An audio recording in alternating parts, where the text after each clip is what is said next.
How to add external library in Visual Studio Code.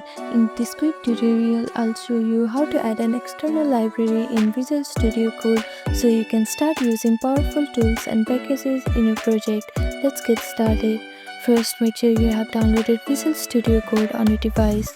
After that, click on search bar and open Visual Studio Code. You'll see this home page. First, open up your project folder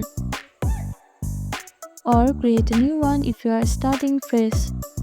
Next step is to initialize your project.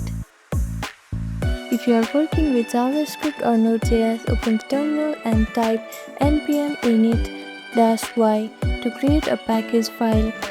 To install the external library, use the command like npm install axios. Just replace axios with the library you want to add.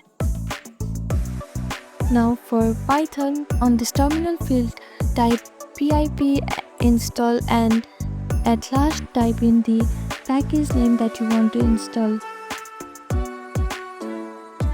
Here I have successfully installed this request package. After installation, don't forget to import the library at the top of your code, like this one. And that's it. This is how you can add an external library to your project using Visual Studio Code. Thank you for watching this video. Please do not forget to like, share and subscribe to our channel and comment down below if you have any other queries. Thank you.